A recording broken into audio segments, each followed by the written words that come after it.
Okay, so we're going to talk about three major departments of the ready-to-wear company. Of a ready-to-wear company, meaning basically any company that sells stuff on in a department store. You find a store like Zara will be a ready-to-wear company, Gap will be a ready-to-wear company, or So three major departments of ready company. There are design, sales, and production. Okay, they're always the three. So little triangle here. Like without one, there would not be another. So they all have the equal importance within the company. Okay. It's glitchy. Okay. So the basic structure of garment manufacturing, this is like the little table that lists the rest of the stuff that we're going to be talking about. So we're going to talk about the first thing first, which design department. Overview of the ready-to-wear manufacturing product development, R&D, ready-to-wear, and development, product development department, and designer roles in it. So the first is we're going to talk about design room. The designer is a managing director, okay, who coordinates all the staff activities, thus assuring a constant and on-time workflow.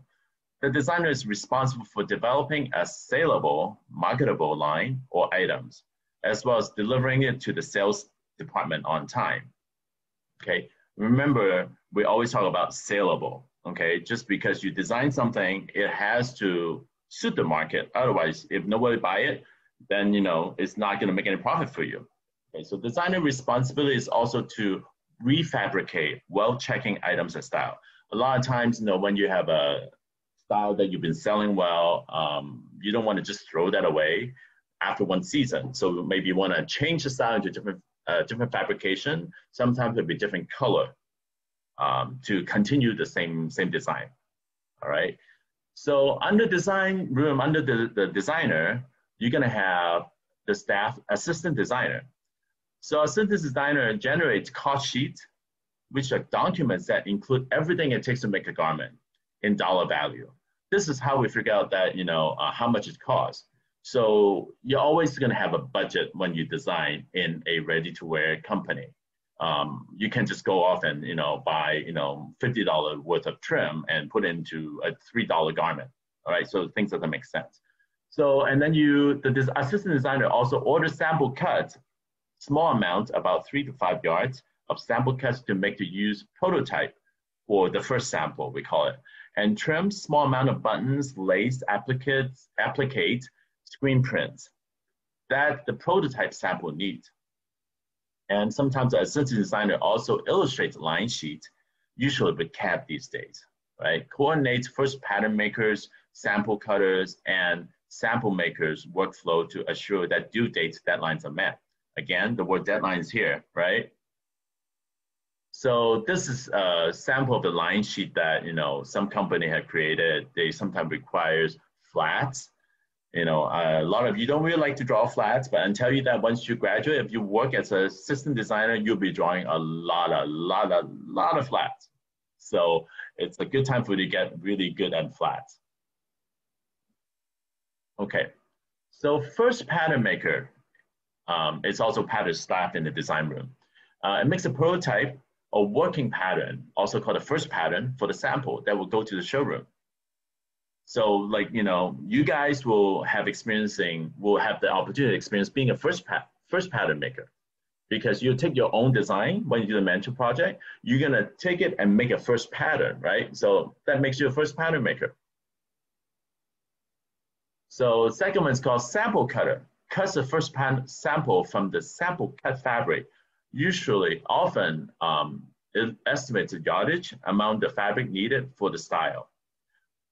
Sample cutter. So again, you also will be the sample cutter for your own mentor project, right? Because you're the only one. And then the next one is sample maker. So sample maker will do nothing else but sew sample. So this sample maker sews a prototype sample. They can alert the designer of the pattern maker about any possible production problem. So again, in your own project, you'll be the sample maker too. But within the design room, these are all separate responsibilities. Most likely, as an assistant designer, you won't have to sew sample. Okay, so hopefully you don't have to. And then fit model. Fit model is hired by better price line for the market week. Whereas the more moderate, less expensive lines, they sell the garments on a hanger, so they don't really have to show people show the clothes on a model. Showroom models are not your average size customer. They must be usually a little bit, more like runway models, so where things appeal, more sellable on them. And the next one is Chief Operating Officer, COO, is the designer's immediate supervisor. In a smaller company, they're often known as a president or sometimes owner of the company. So what I'm telling you now in this lecture is a basic structure of the ready-to-wear company. It may vary between company to company, but this is generally works this way. So anyway, do you have any questions so far about this? Nope. We're good. You good? Great. Okay. So let's go to number 2, which is sales department, right?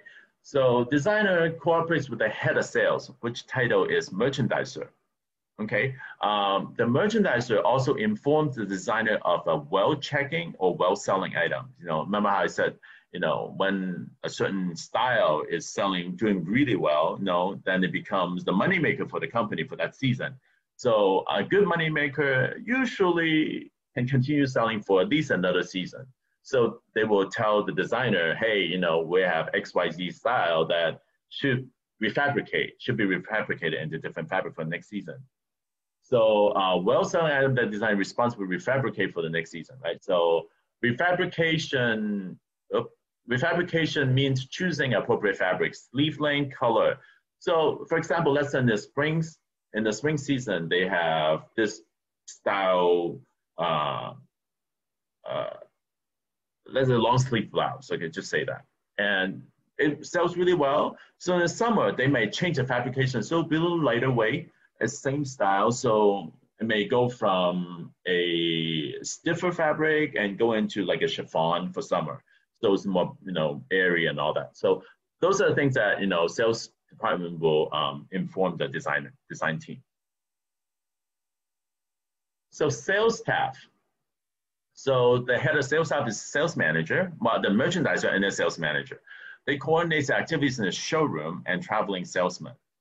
Okay, showroom. So most company will have a showroom to put all the salesman sample in it to show, meaning when they invite buyers to come in, they have a place to show them the garment. So that's the showroom. So showroom staff maintains the sample line, contact the buyers with sales appointment, and compiles or tabulates, meaning kind of calculate the orders placed. So salespeople work directly with buyers to obtain orders. Okay, so it's good. They always have to have a good relationship with the buyer. So, a good relationship means that, they will more likely to come back and buy more from them, right? So the designer will often begin a new season by presenting the new line to the sales department after the merchandiser has helped to edit the line in merchandising meetings. Okay, so a lot of companies will have merchandising meetings where they invite the designer to kind of present the concept to the salespeople, and they'll get feedback. So that sales meeting is very important for a lot of companies. So sometimes the designer will work with the sales staff on major accounts on the manufacturer. They may have brief meeting that involves designer input. So that's what will take place. Some store buyers will schedule trunk shows where the designer would present the new line to invite individual retail customer. So it's like a little preview, a little special show, they call it trunk show. And here's a picture of what a trunk show would look like. They would just kind of preview, they hire a professional model, they will showcase the clothes. And this is what some showroom would look like, as you see, these, unlike the retail store, they only have one size and one item, right? they don't, in retail store, sort of look like this, except you have multiple sizes, you know. Let's say the purse in front of me, they may put 3 of them out there, and, you know, this rack of clothes, they may have, you know, half as much as styles, but, you know, multiple sizes. But showroom basically just look like they have one piece of each, and then these are the style they're showing. Any question about the sales department?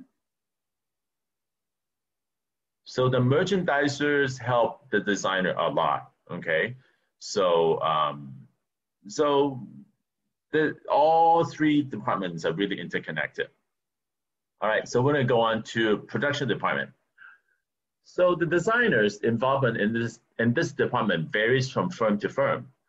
In large operations such as Nike or Adidas, the designer may never see the final product that is being shipped to the stores.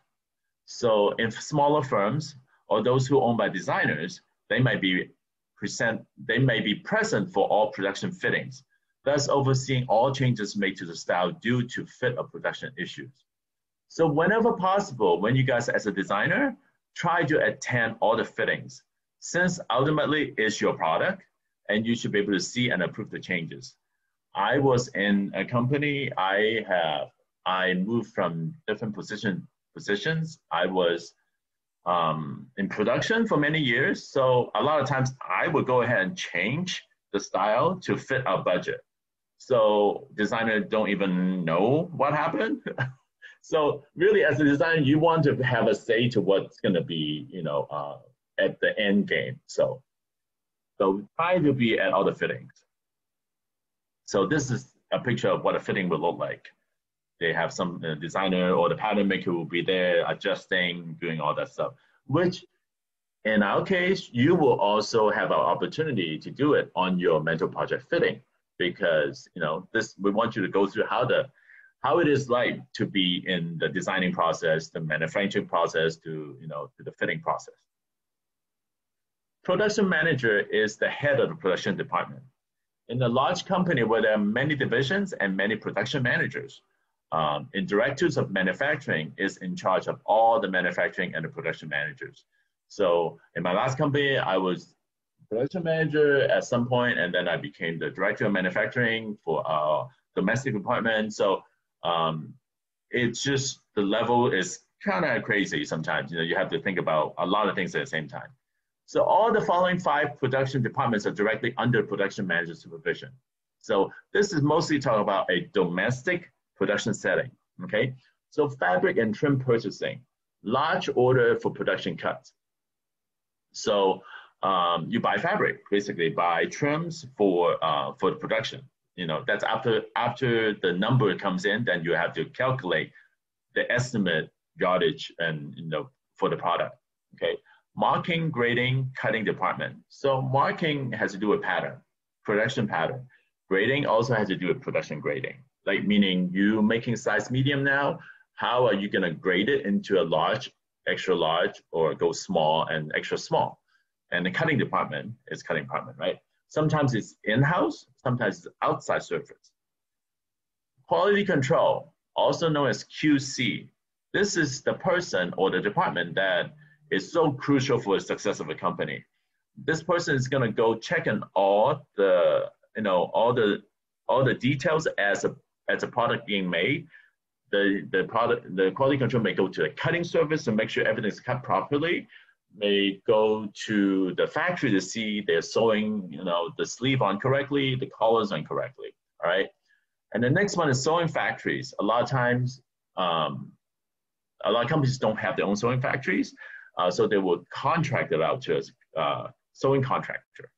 Okay. Shipping department, people also use in-house or outside service. Sometimes if the company is big enough, they own their warehouse, so all the goods will be shipped to their warehouse, and then they have a different distribution to ship out to the customer. Okay, so in traditionally deliveries, they call it group lines. Okay, so this is a very traditional. They call it, we have first season called spring, summer, and then second is transition, or fall 1, or we'll call it back to school for item lines. Fall 2 is winter. Holiday is shortly after winters, fall too. So a lot of time holidays, so really like holiday, like for the Christmas holiday, those are the time for holiday. Cruise is a separate one. A lot of times in January, people start going on holiday, some kind of holiday, so they will cruise usually has to do with like resort wear. Okay, so today many deliveries from lines may be added. It all depends of how the different market is required, or how like swimwear won't have fall. They may have only 2 seasons in a year. So all depends. What we're telling you now for is a sportswear, ready-to-wear company. Okay, so do you have any question about this so far? So we have group line, and then the second thing we want to talk about item lines. Group line usually we talk about as more like collection. That company might have a jacket and pants and top and bottom to go with everything. Item lines is the second thing. We talk about more like a classification, meaning some people may do nothing but a t-shirt in whole year round, right? So let's say I have a company, I do only printed tee, okay? So I may come up with 30 t-shirt this season, different print design for you to see. So that's called item line. Or it may be a blouse line. I do nothing but blouse. So I would come up with 20 different designs and 30 different fabrication on the blouse. So that will be my line only. So I have a lot of individual styles that necessarily do not relate to each other, right? You don't have to relate a blouse you don't wear two blouses at the same time. So there might be grouping according to the fabrication, but these styles are not meant to go together as an outfit. Item lines are often sold as junior sizes line for fast fashion retailers such as Forever 21, H&M, Zara. So when you go to a store, you see a rack of nothing but long sleeve t-shirt that usually coming from company that does item lines. Okay, so garment manufacturing is a unique industry that's very labor intensive. Okay, these are very few. There are very few other products that have as many steps in the production cycle. All right. So any questions?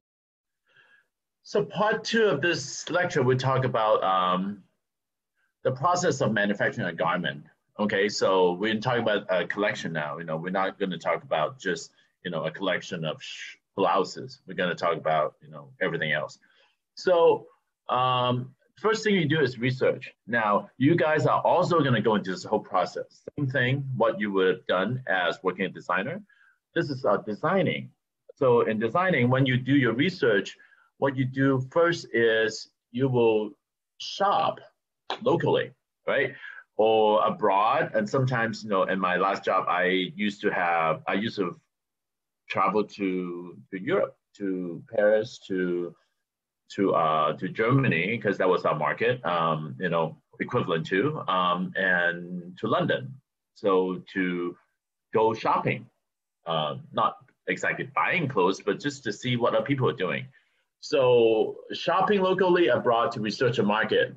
More expensive or fashion cutting edge hot items usually become the next hot things for less exclusive lines. The garments are often purchased overseas to be knocked off for some silhouette trims and treatment. Knocked off is a term that we use all the time. I don't know if you guys use that term in sophomore year, but basically a lot of times our company will go, or the last company I worked for, will buy samples. They're not really sample. We'll buy garment from the store when we thought that's a good silhouette, good fit, and all that to knock off the shape. Sometimes we take the design detail from here and rework into a new design for us. So that's called knocked off. Okay, so some people would knock off exactly, which we don't like that. But we don't want to copy other people's design because that's not good, right? Okay, so fashion forecast services. The trend books, or they have fashions called Fashion Scoop, WGSN. These are websites that you can go to, Denim Head, Face to Face. They say, they sort of said, oh, well, next season, these are the looks, and they give you a forecast. Okay, trade magazines and newspaper, as well as online services. So no, we include some of that. Women's Wear Daily, WWD, is a trade paper. You don't see it on a magazine stand in a bookstore or anything like that. Or California Apparel News, they talk about, they talk about the industry based on industry stand people and from industry point of view. Vogue is more editorial. A lot of people get the design idea from Vogue also, but it's more editorial than what we have seen in Women's Wear Daily. Okay, so next, research. Okay, so another thing about research is sometimes people research color trends, right? So when people say, "Wow, who tells you pink is the next hot color?" Right? So it could be because there's this forecast service, and some people get together and decide it for you. So a good forecast colors forecast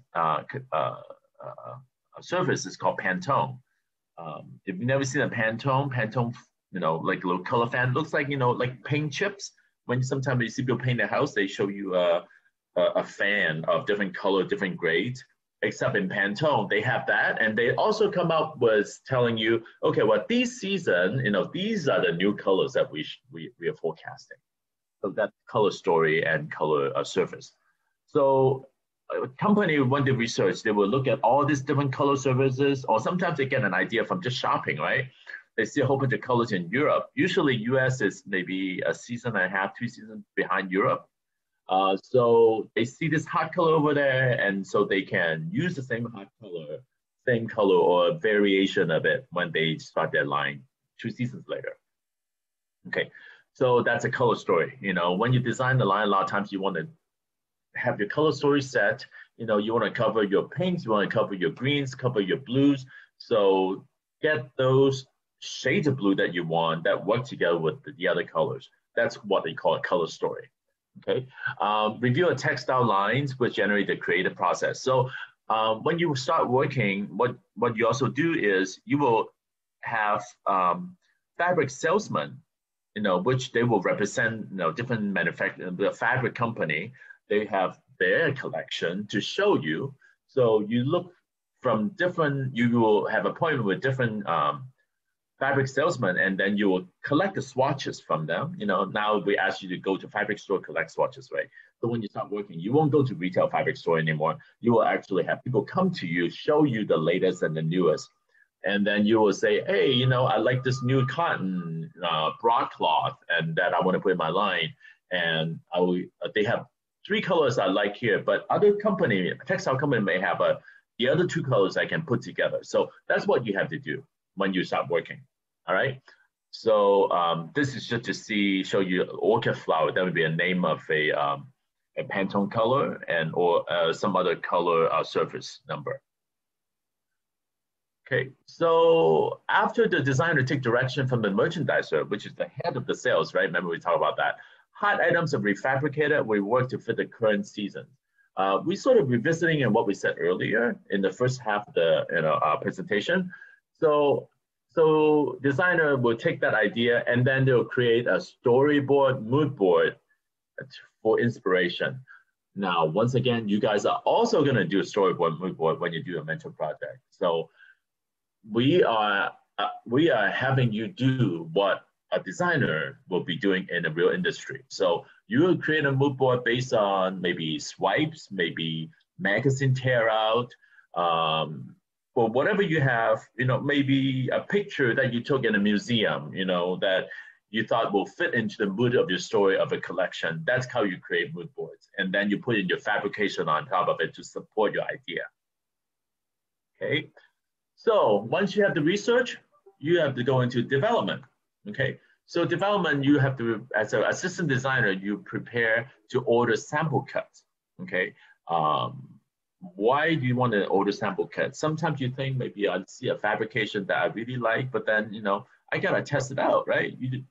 Just because you have a good idea in your head or when you touch it doesn't mean that it'll work for you. Maybe what you think is, a good weight, maybe it turned out to be too light or maybe too heavy for what you want to do, right? So assistant designer will order small sample cuts to test the fabric, and to get, the trims that they want. Maybe they want to use this patch or this embroidery or lace patch that they love so much they want to put on part of the garment, and then they have to order it to test it, actually put on the fabric to see, if it look good, right? So if it doesn't look good, then they can use it. So those are the things that you have to test out. You always have to do that, right? So the assistant designer will order some small sample yardage for testing stuff. Okay. Then the designer will plan the styles. So what's the planning? You start sketching, right? So you get some idea, oh, I want to design this blouse now. So I'm going to sketch I'm going to do maybe different designs before I come down to one. So that's what they would do. And then a small collection of design sketches will come together, and then they will be able to apply different fabrication to all of them. So you can have a small line that you want to have, your first stage of the line that you want to do, right? Okay, so that's development, and can be the top. Okay, number of styles of each fabrication depends on type of garments and the line price range. So more expensive lines have more style to create exclusivity, sorry. Number of lines made by the manufacturer, samples are very expensive, okay, costing approximately about $2,000 each. Okay, so it's not only the fabric cost, they have to calculate, the research and development costs. Sometimes they have to include the staff salaries, equipment, and all that stuff. So, some company might just take, okay, the cost of this actually is maybe $50, but the rest of these costs is going to average 20% higher. So they calculate the cost that way, right? So, and then they talk about the method of distribution. So how do you get your merchandise to your customer? So also have costs involved, meaning shipping, how are you going to ship it? And, are you going to include shipping costs to when you sell the garment, that kind of thing, okay? So a portion of the line consists of conservative staples, which ensure sales, the sure winner, that more basic items, that always people are gonna easier to sell items. And the other portion made of fashion items. Small portions they call it eye candy or fluff styles, meaning, things runway style that, not everybody's, are comfortable wearing, or they may be more expensive, they may be more daring, maybe the color is a little more on the edge. But those are the things that make the line look exciting, even though you don't sell it. So they have to be a balance between all of that, okay? So any questions so far on research and development? Okay, let's move. So let's talk about development on an individual styles. So the designer will create a working sketch for the first pattern maker. Okay, so these sketches are usually done by pencil or CAD, right? And a lot of times you have to give them technical specs, meaning, okay, I have this ribbon going across, how wide is the ribbon? Okay, so you don't want other people to design for you. You don't want the pattern maker, the sample maker, just to put anything random for you, right? So you have to have really clear idea what you want. You want to design from beginning to the end. You don't want to say, oh, I'm going to have an idea, then that's not a designer, that's a merchandiser. They have an idea and some of the people finish for them. But as a designer, you want to have an idea from beginning to the end, all right? So, so silhouette is important, right? Such as how relevant information as possible. So your pattern maker will not have to design the sample for you, right? It's your product and you are responsible for it, right? So your sketches need to be detailed, so start thinking about it now when you design your mentor project, when you come to it, that when you draw, just, okay, so it draws really nice, it looks really nice on a figure, on a flat, but what are the measurements? How wide is a placket on that shirt that I really want? How big are the buttons do I actually want to use? I don't want to use a tiny button on a big jacket, right? So things have to be considered, all right? So, and after you do all that, the first pattern is made, cut, and sewn, okay? So first sample, that's called prototype, or first sample.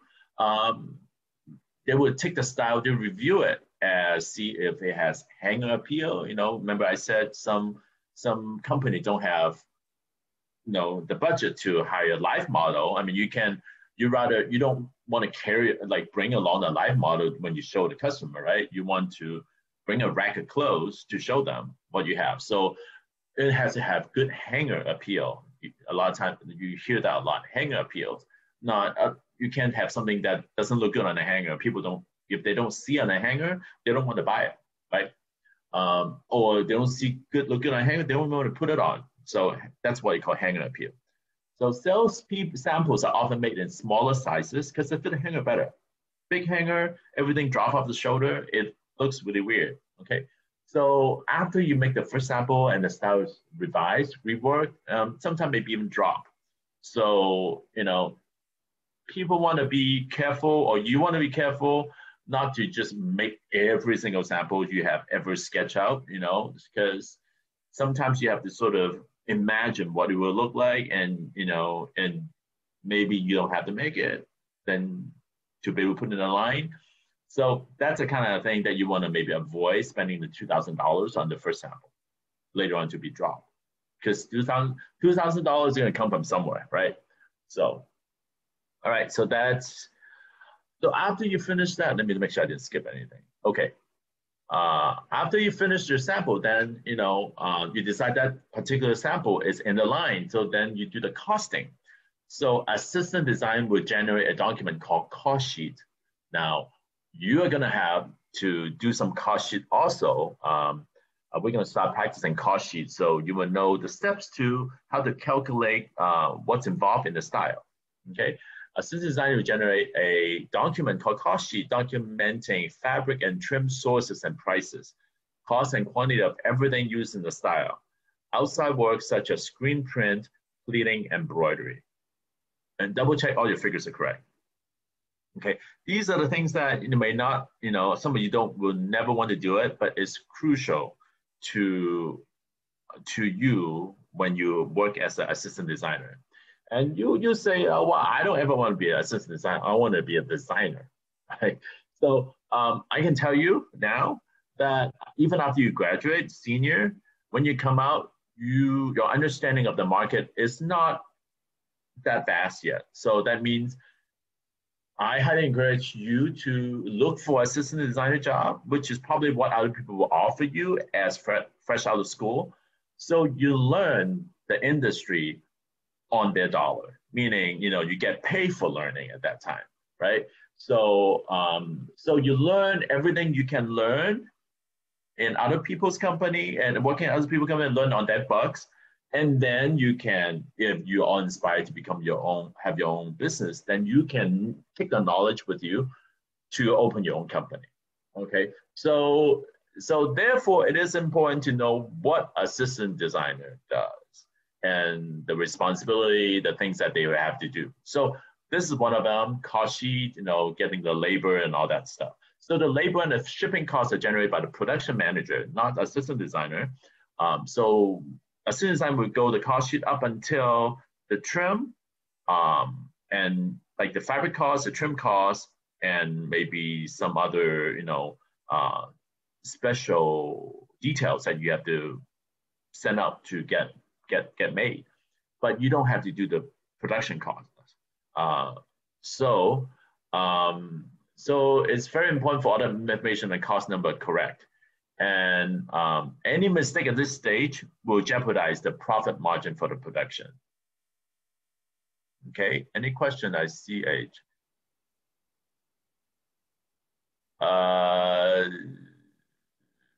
So Andrew said, a quick question, will this presentation be available to us later on the Nest? I'm recording it right now. I think I'm still recording it. I forgot to pause when we went on a break. So there'll be a 20-minute gap in between the recording. And you also have a handout of this. So you have something to go by. Yes. Okay, so going next. When fabrications are firmly established, the production fabric, usually in large quantity on big rolls, are ordered by the fabric buyer in the production department. So you see this warehouse with all the fabric rolls, that's what production fabric will look like. In the industry, we call it pea scoop. I don't know why, but we all call it piece good. So fabric shipment dates are confirmed with the fabric mill. So, and the delivery dates must coordinate with the other stage of production schedule. Often the mills have minimum yardage order, therefore the designer groups must use up all the minimums. So when people order fabrics, they usually order based on what they have sold, okay? Nowadays, especially, people don't like to keep inventory of their own garment in the warehouse because inventory that's not shipped in the store, it's money they spend that is sitting in the warehouse, not generating more income for them. So, and a lot of fabric mills, they're not just gonna die to your order. If you only have enough order to buy 600 yards of fabric, usually the minimum is of 1,000 yards. So you have to decide if you want how you want to deal with the rest of the 400 yards. Otherwise, you can buy the fabric. So these are the things that not necessarily has to do with system designer, but that's part of the manufacturing that you should know about. Okay, so merchandising, edit the line, right? Merchandiser help edit the line. When merchandising is done with the help of the merchandiser, once all samples for the line are completed right before the market week, okay, market week is when it's a set time that you have to follow. Remember the deadline I all keep saying you have to remember the deadline. You have all your samples and all the prep work has to be ready to meet the market week, or the salesman won't have anything to sell, right? So that's another deadline we are dealing with, right? So the market week is the line is weeded for unsuccessful styles, meaning at market week, you're gonna show your customer, the buyer of different stores, they're gonna come look at your line and you're gonna tell them, okay, how wonderful your line is. And they will say, well, I only want to buy 6 styles from you out of your 30 styles. So, then after you hear feedback from different buyer, then you will narrow your line down. Maybe the 30 styles will end up to be 20 styles, right? So the line is weeded for unsuccessful styles. In large firms, the COO or the designer merchandiser or production manager, salespeople will attend this merchandising meeting. So market week usually follow, or a sales merchandising meeting should happen right before market week. And the market week will happen, and they will sell the clothes, and then they would start generating selling ticket, so to speak. Yeah. So will the customer pay the price? Wholesale price is what the store buyer will pay for the style. So this is talking about the pricing structure now. You may not want to know exact detail, but something interesting to know is your cost sheet usually after your costing is done, they will tell you the markup. Okay. So which usually goes from one stage to another, let's say from your wholesale, from your cost of how much it made to the wholesale price, they usually double, okay? So let's say it costs you $25 to make. Oh, there's a different example here. Okay, so they cost you $50 to produce, and they will go to the wholesale level, it will become $100 minimum. And then $100 after a markup to become a $200, $300. So if you cost $50 to make, they will sell it to a retailer for $100. So retailer have to double that or more to sell it to a consumer, okay, at the retail level. So if you look at if you look at $100 garment, meaning the store bought it for $50, it probably only costs $25 to make. And that $25 has labor and all the other operating costs included in it. So the actual cost of material could be only $10. Okay. So I have to say, after all these years working in the industry, it's really hard for me to go shopping. I haven't bought full price retail in a long time because I know how much they cost. Anyway, any questions up until now? Okay, so duplicate samples are cut and sewn at that point, so after the costing is done, so then you make duplicate samples. And what duplicate sample is or you call a salesman sample. So duplicate samples are made so your salespeople can have a set of samples so they can go sell to a customer at market week or on their own other time, right? So duplicate samples are cut and sewn. A full set representing the new line is made for each showroom or traveling salespeople. So you have a showroom or maybe a traveling salespeople because a lot of store and store they may not go to your showroom, so your salesman may need to go there and show them the line. Yeah. And so extra line is set aside for mini trial for productions. We call it production sample. So usually we have a set aside as a test cut. Some people may do that. And this set will end up as a fit sample to start the fit process for production pattern maker. Now, think about $2,000 a sample, right? So by the time you go to duplicates, it's not as much, but the cost is still there, right? So a lot of companies are trying to limit the number of samples they actually make. So yeah, go into a garment industry, a garment manufacturing company, it's costly, but it's a really lucrative business for a lot of people. So that therefore it's continue to grow. So line sheets are also compiled for the sales. Line sheet, if you look at here, this is one sample of the line sheet.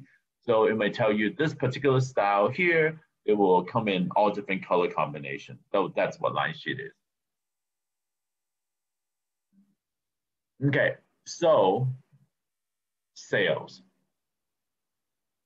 So after all, you have all the salesman sample made, the salesperson, they may do a, what they call a trade show.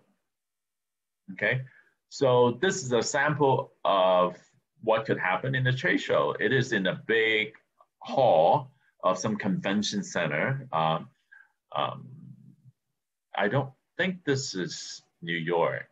I'm not sure. It could be Dallas, could be New York. That's a domestic. Which every little cubicle here has maybe belong to one company or one line, and all the samples are there, and that's how they showcase. So a lot of buyers will take opportunity to go to these trade shows because everybody is there, right? All different companies are there, so they just go to one place, they register, they pay a register fee, and they will walk from one end to the other, or they have made appointment prior to actually go and visit the particular line they want to buy for their stores. So that's that's a trade show. It's huge. A lot of times huge because everybody want to be there. And a good example would be, it's called Magic. It's called Menswear Apparel Guild in California. Now they have Magic men and women. It happens in Las Vegas 2 times a year. They will be in the Las Vegas Convention Center as well as many different hotels, not conference room. They have they have this big room. Yeah, conference room. Yeah. So they will have it in there, and that becomes a set time. So all company will make sure the samples are done and the line sheet and everything is done for the salesman to go. Again, that means they need to meet the deadline, right? To meet these deadline for the trade shows. So again, deadline happen again, right? All right, so Fashion Market Week defines seasonal sales and where buyers come to review different lines in order to leave paper or orders for their stores. Large manufacturers usually have their own permanent corporation showroom. Smaller firms pay an independent showroom a percentage of the sales to show their fashion line to prospective buyers. These independent salespeople carry several non-competing lines from different manufacturers, and they also develop their own lead content for buyers. So these had to do with buying, different buying sales team. If the company is big enough, they will have their own regional salespeople. The company I used to work for, we have a West Coast base, we have a Midwest, we have Southwest, and then we have New York, we have Florida. So they all have their own region and their own territory, so to speak.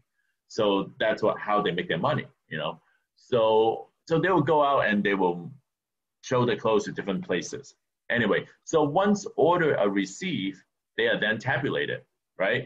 So from these shows, when they show, have their own little booth and they show, buyer comes, write the order, give them the order. So they have a stack of orders, right, from the show, and they will go and usually, you know, nobody does it by hand anymore. So they enter to the manufacturing computer system, and then they will add up the numbers and just see how much sale they got so far, right? So once order received, they're tabulated and add up by delivery date. Okay, delivery date.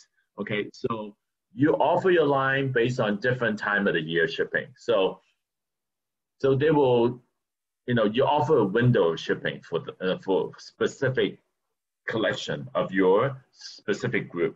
Sometimes within spring, they might break down 2 deliveries. Okay, I'm getting a little too detailed for you guys, I think. So anyway, they based on this, but again, I want to emphasize the word delivery date, meaning when the buyer write the order, they want to have the merchandise in their store by a specific time, so they can organize the store to have the new garment in, right? So again, the reason I'm saying it is it has to do with deadlines. So they only offer a special window, maybe 10 or 15 days for them to ship a garment. So they better receive it in those days. So therefore, the manufacturing process has to finish before then. All right. So welcome to the world of deadlines of fashion industry. So once the style accumulates enough sales to cut, the cutting ticket will go into production, right? So tabulation started as soon as the new line hits the showroom and continues through the life of the line. And then once they get the sales ticket, they get the numbers, and then they will start going into production. Any questions about that so far, about sales? It's a lot of talking about sales. Okay, now we talk about production and distribution. I think this is the last part of it. Production pattern maker. Okay, so you have your first pattern maker, meaning you make first pattern. And then you have production pattern maker, meaning everything has to be perfect, it has to be in different sizes, all that, right? So production pattern maker also have to do with how to fit the garment that is going to be able to fit most people, okay? So the fit for each style to be cut by making production pattern, the initial fit will be decided in the production fitting. Today, almost patterns are done by computer, but manual patterns are still also made. Yeah. So at Otis, we only teach you how to do manual pattern because we're not really training any production pattern maker or many pattern makers. We're training designers here. So we just want you to be able to understand thoroughly how to do patterns.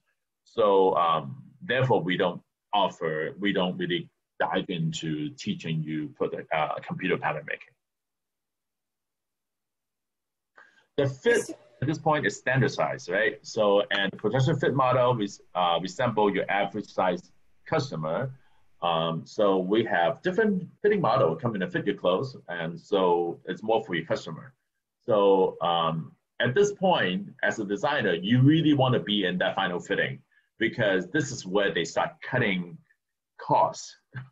In production fitting, they want to say, oh, you know, do we really need to have that, 5 inches lace hanging there? Maybe we can do it for 4. You say, no, 5 inches looks better, right? So those are the things that you need to be involved in order for your garment to look, based on how you designed it. So be at the production fitting, okay? So after all these are done, then your garment costing is finalized. Then you're gonna start going to cutting. The production samples is cut, and then they're gonna double check one more time, make sure everything is to the standard and the cost is correct. We won't exceed the cost, so we will still contain a good profit margin, all that good stuff, right? So then the tech pack with spec sheets are completed, okay? Tech pack is a blueprint of how the garment is made and what is the finished measurement must be and met for each size. You are all gonna learn how to do tech pack in your digital design, digital class. So, which is very helpful for you, okay? So you will need to know how to do things tech pack in a computer, basically. All computer generated, nothing hand-drawn, none of that, all right? So after that, the final cost sheet is created in the production office, okay? first call sheet is done by assistant designer. Final call sheet is done in production office. Okay. So once the production cycle is fully completed, the document will confirm if the style did meet the original plan, profit margin. I touched base on that a little bit already. Okay. Grading is a process of making size from all different sizes, start from the base range, right? So let's say some company may have the base size as size small. Some may have size medium, some may call it size 6. So it all depends. And then from there, they will go through a grading system to make them different sizes. Sometimes they go to, 6 or 7 sizes within one particular style, because we all in different sizes, right? So retail has to have different sizes. All right, so that's called grading. We don't teach grading in Otis. When I actually became a pattern maker, I had to come back and sort of beg my teacher to teach me how to grade. All right, so this is a quick, we call it a nest, not Otis nest, but this is called a pattern graded nest. So if you look at one of these, outline will be one size of the pattern, and then the computer will does it for you, and hopefully without any mistakes. Yeah. Marker. What's the marker? Marker is when you lay out all the patterns you need to cut within the garment onto a same width of paper as your fabric. You can see there are multiple pieces of the garment in here to fit the markers. The markers, so every little thing in between here, the white spaces, in between the shape of the pattern, we call them the fallout. Okay, I'm going to repeat that later on this evening. I'm going to have something else that will relate to the word fallout. So this is what that means. Fallout, the area that you're not going to use, the scraps, all right? As you guys have fallouts before in your, when you cut your muslin, right? So the area that you don't use within the pattern, that's called fallout, okay? So usually it has to do with the marker. Right here, the marker has a specific width, right? Like I said, it's the same width as a paper. And in here, the computer did that, so they will lay it out and as close as possible. So at the least amount of waste will be ideal, okay? So usually computer can automatically generate a marker like this, but it will never fit as well. So usually the marker maker or production pattern maker will have to come in and move some stuff around. So this is like a, what do you call it? Like a little puzzle, yeah. I remember I used to have to do this, and it was a lot of fun actually. This is my most enjoyable, because you sort of have, it's like playing video games. You just keep flipping it around and, follow the requirement. Like there's certain restriction you have to do. You can do it cross grain, obviously. Follow the grain line, then you flip it around to make sure you have the best percentage out of this marker. Yeah, I love this part of the work that I used to do. So that's a marker. Now, next is cutting. Cutting is done either in-house or outside surface. It can be done manually by hand. On the left side is manual cutting machine. You see how thick plies they are, and the knife goes up and down. Just keep cutting there, right? So and it can be done by computerized cutting program machine, which is on the right side. It's sometimes it can be done by laser, sometimes and just like smaller knife than the one on the left, but it's very accurately cut because it's computer. So nothing shifts, it just go down and cut around it. Yeah, it just go up and down like cutting, like sawing up and down. That's how the motion of it. So smaller firm usually don't have their own cutting surface, and so they will send it out to a cutting surface to do it. And because we require big warehouse space. So cutting ticket is in the part of manufacturing job. So they will assign basically based on the order or based on the yardage they require, they have to buy, and then they will give the number by sizes what they need to cut. So that's called cutting ticket. So production manager used to do that, and by size, and they will sort it by colors, that kind of thing, right? And then the fabric rows need to be assigned and copy the markers of these to the cutting room. So all these are very, like have to be really well organized and well planned out. Otherwise, you may have garment that have different shades mixed together if it wasn't planned correctly, okay? Spreading machine, spreading basically meaning you have a roll of fabric, you're gonna roll it this way and cut it one end. So, okay, the marker will give you the length that you need. So you will just repeating, spreading it back and forth until you get the maximum height that you can cut at one point, right? You don't want to have to cut the same marker 50 times. You want to put 50 layers of the fabric to cut it once. So that's what it meant by spreading. When you spread and compute manually or use an automatic spreading machine run by computer. So, so that's what spreading machine is. And fusing, you guys use fusible, right? The tricot or non-woven, whatever it requires for the style. This is a fusing machine. It looks like actually, okay, so there's a conveyor belt. So either you do a piece fuse, meaning you cut the pattern, the fabric pattern, and then you cut the fusible pattern, which is usually an eighth of an inch or smaller, right? Remember you guys did that? And you laid it on top. From one end, the conveyor belt will have it run past this hot machine, okay? So it's a hot roller that it's gonna roll and sort of like almost like a pizza oven, right? It comes right in, except they have a roller, hot roller. The hot roller will apply the pressure and the standard heat to heat set your fuse piece, okay? So there's no steam. I know you guys love to steam with your steam iron. So starting this year, you're not using steam when you fuse, okay? Because that will create problem for you. So that's a little fusing machine. A lot of people haven't seen it before.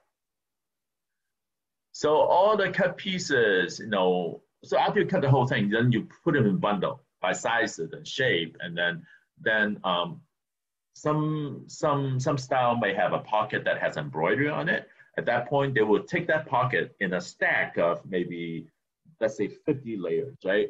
Then they will send it to embroidery company or to the embroidery service to have put embroidery on it, okay? So, and then they will bring it in the same order, they will bring it back to the same bundle before it goes to the sewing factory. So that's what bundling means, okay? And right here on the right side is a screen print machine. They have this board, they will stretch that garment over and do screen printing on top. Yeah, usually this machine is pretty big. Sewing factory, this is what a sewing factory looks like, in one form and another. Sewing is done either in-house or an outside contractor.